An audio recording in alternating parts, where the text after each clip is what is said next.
Thanks for hopping on to chat with me, Natalie. So good to have you. Thanks for having me, Jen. I love talking with you. It's the best. Totally. So I thought you were just saying how the science of sulfur and histamine and all these incredible topics you're going to be talking about at the summit are like there's a lot of science to it, and you Mhm. really want people to come and get the full breadth of the topic when you give your talk. And so I thought we'd just talk about how you just got interested in the subject and yeah, when it comes to histamines, maybe we'll start there. Like, what got you interested in understanding histamines more? Yeah, absolutely. Well, actually, I mean, so much of the interest in histamines came from you, Jen, honestly. Kind of working in the same field and us meeting and collaborating and talking about cases and not even really recognizing histamines in my own healing experience, to be honest. Um, But because I would say probably some people are very clear, like that's it, get it very rashy and have these histamine symptoms with like drinking meat stock. For me, in my healing experience with the GAPS healing foods and that process of gut healing, I never really had those reactions to sauerkraut, meat stock, anything like that. I really did feel better on soups and things like that. However, I will say I have a lot of I have had different stages in my healing journey, and at another stage of like different toxicity levels, I had mercury fillings and then also a mold exposure.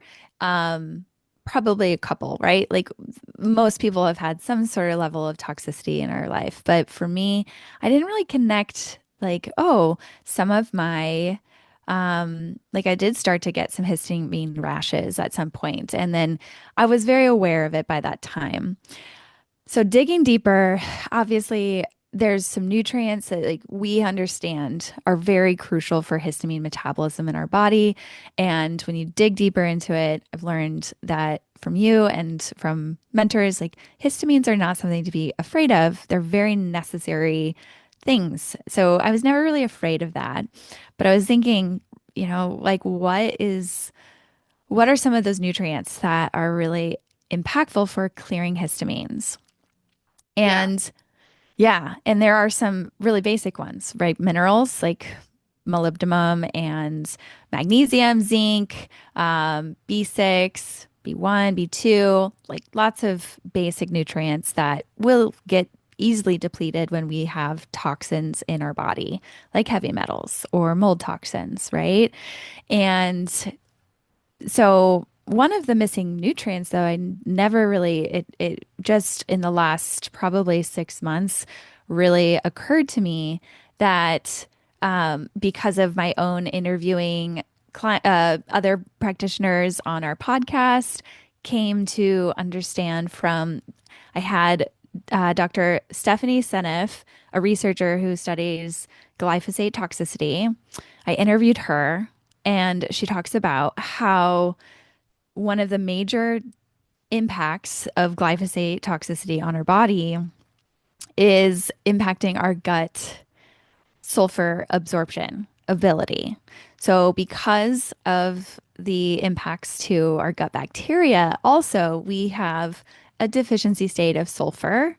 That's actually, she says, is probably one of the most common nutrient deficiencies that's like not talked about, right? And we don't really test for it. It's really hard to get a clear understanding. And most people aren't probably clearly sulfur deficient. They're probably just scooting by with like the bare minimum, as most of us are. Especially if you have a toxic load, you're just like, okay, just getting by.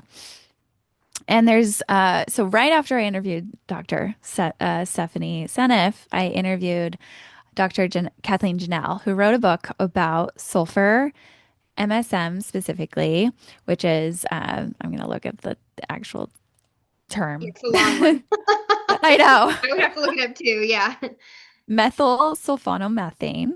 It's a form of sulfur, and this is just a fascinating thing about sulfur is there's a lot of different sulfur compounds, right? That makes it kind of mysterious. But sulfur in and of itself, like sulfate, is a essential nutrient for our body. We cannot live without it. And she found that this form of MSM, this sulfur form, was incredible to work on the overgrowth, over-fermenting gut, upper GI, especially with regards to IBS, SIBO, SIFO, and all forms of SIBO, like including methane production, but specifically hydrogen sulfide production. And it was this aha moment for me of just like, this is a really big reason why sulfur is definitely um, a, a roadblock for histamine regulation. And when we look at actually all of the different forms of histamine metabolism, it just completely is dependent on the sulfation pathway. Like that is in the liver. Histamine regulation does have DAO enzyme. We do not just in the liver, but in the gut, we have DAO enzyme and other enzymes that help clear histamines. But a major player here in our body to regulate histamines is sulfation. So we need this extra amount of sulfur to do that. And it was just this aha moment realizing that a lot of sulfur symptoms or histamine symptoms overlap with sulfur deficiency symptoms as well. That's so incredible. And I already know what people are immediately asking now, after hearing that is, wait a minute, but I don't tolerate sulfur. Don't even tolerate sulfur-rich foods. Um, is this talk still relevant for me? And I don't want you to give away all the secrets, of course, but I just want you to speak a little bit to people who are now saying, like, but wait a minute, does this even Mhm. apply to me? I don't tolerate sulfur. Yeah, absolutely. I think that's one of the most misleading concerns of if any kind of reaction in our body can feel like this isn't good for us. But with a lot of the frameworks that we approach, our symptoms are really our way of healing. And so oftentimes the things we react to most are sometimes the most needed nutrients and needed, probiotics or foods even in our diet. So MSM is actually one of the most safest compounds that has been really well researched. Actually, there's no upper limit that is unsafe, which is pretty amazing. However, I will say there are some nuances. So we'll get into all of that in the talk, and I'm really excited to get into it. But I just want to calm people's fear there that, yeah, if you actually don't respond well to sulfur foods, that is a very big clue that you're missing the very specific strains of bacteria, likely because of antibiotics or glyphosate or other toxin influences on the bacteria in your gut. And those bacteria actually are what help us with upregulating sulfur absorption in our gut. So without them, you're going to react to sulfur. And the beauty of this nutrient MSM is that it bypasses that metabolism from the gut. So it can more easily come in to the into the bloodstream and be utilized and downregulate inflammation. So one of the cool concepts here is that I really do believe that our gut bacteria are responding to nutrient deficiencies that our body's having, and that that's a reason why we get gut imbalances, like gut bacterial dysbiosis in a way.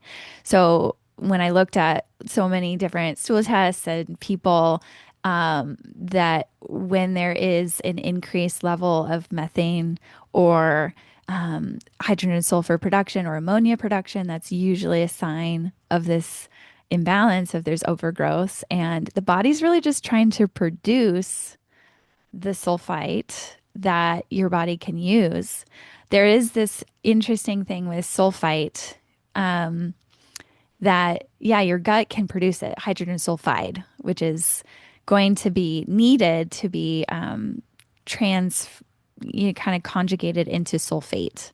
And so that also is dependent on a lot of cofactors like the molybdenum that and other genetic influences that really are common in high histamine clients, they will be less capable of turning sulfite into sulfate. So this is another reason why MSM could be so beautiful in really getting at the root of a histamine issue is because you're just maybe genetically not as good at turning you are more sulfite sensitive. Everybody sulfite is the form that is more toxic. So if you react to sulfur or have sulfate reactions, allergies to medication, sulfa drugs, that's not the same. You cannot actually be allergic to sulfate. It's the sulfite that is more immune activating and very toxic to our body, and your body does have to deal with that. And that's what your gut starts producing, just trying to, work on a lever that your body could, in theory, metabolize that, but it can't because of those deficiencies.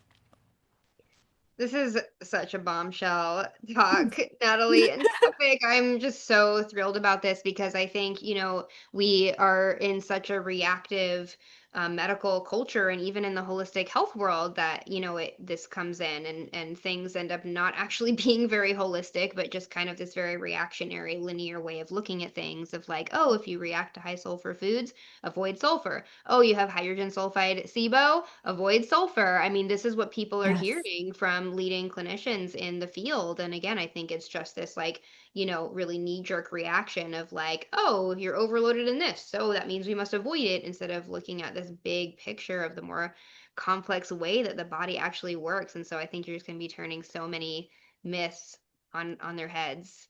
Yeah, So I'm so grateful to the practice, Dr. Kathleen Janelle's work, and she's just gone down the rabbit trail with sulfur and its utilization. And I've kind of been hooked because I really do think it's a big reason why the animal-based protocols work so well for people with histamine issues, like even just going carnivore or even just doing a low histamine version of GAPS, but titrating in these animal-based foods, it helps because what is amazing is that methionine and cysteine are really high in the meat stock, right? In it's a animal-based protein source of sulfur. Those are sulfur compounds, methionine and cysteine, and our body can make cysteine out of methionine. The methionine is actually can be used to make cysteine, but again, that's more energy, it's more work that the body has to do, but it definitely helps to get people out of a little bit of this hole of like needing more sulfur. We need it for liver sulfation. It's a really important tool. And I want to tell a story of like this, yeah, going back to like that issue of like a reactivity, if you are in a really reactive place, like go very slow. And in Dr. Janelle's work, she talks a lot about these different cases. It took one of her cases up to 2 years before she could get to the high dose of like close to 24 grams of MSM. Not that everyone needs to go up to that dose, but it just can take a long time for especially someone who has a lot of the histamines and toxic kind of burden on the body. So do go slowly when we'll talk about that in the rest of the talk. yeah, well, and I just think that this topic is just more and more relevant, because you mentioned like you not having really obvious histamine symptoms at first, but at different stages of your healing, suddenly you're like, oh, wait, like that's a histamine symptom, and I Yeah.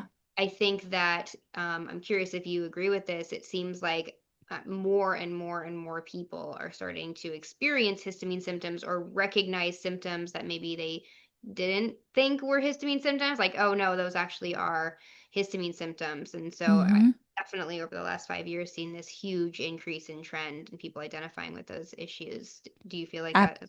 Yeah. Absolutely. Yeah. Yeah. That was the troubling thing a bit because, so many times in my journey, I've felt like, oh, yeah, I've healed this, right? Like, why is this coming up out of the blue? I've moved in a lot of different homes and lived in a lot of different homes at different parts of my healing journey. And so, environment plays a huge role. And that was a part of it, I think. But also, just contextually, I knew that it was this is part of it, just there, I knew that after getting rid of some of the toxic burden that my body was going to get rid of more parasites and things like that. And there's an upregulation in histamines with parasites as well.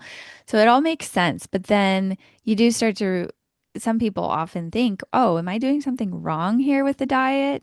And I just want to assure everybody, like, from my knowledge and research of this is that sometimes diet can take us to and illuminate more of these nutrients that we need, and we just can't get enough from the diet. So I think the diet was so helpful for me to these up to these different contexts at certain points, and then realizing like, oh, this nutrient deficiency is a little too much then for, and I've seen that in other scenarios with like bloating. Bloating's another symptom that's very commonly histamine related, but also could have a lot of other root causes. So it's, you don't want to just jump into like everything's histamine. A lot of reactivity that's associated with histamine, I think, can also be, limbic system, immune activation, and it feels like a histamine. It probably is incorporating histamines to some degree, but is that really the root cause is the question. I really love that framing. And I think as people learn more about things like mast cell activation syndrome and histamine intolerance, they start thinking of it as like, oh, it's this separate thing, it's this separate issue. But really, histamine release and mast cell activation and degranulation is just like a part of the body's healing and detox process. And so, no Yeah. matter what kind of chronic illness condition you have, there probably is a histamine and mast cell component, especially during certain phases of your healing. And I think integrating the understanding into this bigger picture of how the body works is so helpful and normalizing for people. Yeah, exactly. Yeah. Yeah, I'm excited about it. Yeah, it's just, I don't know. Yeah, there's a lot there. Go out there. Great. Well, you are going to be giving your talk on March 27th. I'm so excited. I really hope people come. You can register at wholebodyhealingwithjen.com. And yeah, any last words you want to say about the talk, or does that feel complete? I think that I'll mention like, going down the rabbit trail with sulfur. Um, it's helped me piece together some other things that I've noticed, especially when looking at ketosis and why some people really don't do well with ketosis. And we've talked about how being in ketosis or being in different metabolic states can change your need and dependency on certain nutrients. And usually in ketosis, it's like you get a lot of relief of an excess need for B vitamins or nutrients, and that's all great. But what's interesting is that iron and sulfur actually get kind of upregulated in this. And so I think if people don't do well with ketosis, another reason why like some people with histamines don't do well at the beginning with ketosis is because they don't have this sulfur support ready yet. And that, yeah, sulfur and iron both are needed in complex 1 and 2 of the mitochondria. So that is another thing we probably won't get into in the talk, but again, another really amazing tidbit about sulfur that is not talked about. And it just can help, get our brains a little bit more interested in these nutrients a little bit more. So Right. Yeah. So for people who that's been an issue for, yeah, definitely another reason consider it. talk might be essential Hmm. information. Wow. Yeah. We'll Yeah. talk Very. all about sulfur and why it's so helpful, but specifically with histamines in that pathway and how we can titrate it in slowly and support the body if you really are having some side effects with it. I would say don't be afraid and well, you can be afraid. It's okay to be afraid. We don't have to shove away our emotions there, but you can be brave and I've seen it do amazing things in my clients. Well, I know I'm going to be there taking notes. So thank you so much Awesome. for doing this. Yeah. Thanks, Jen.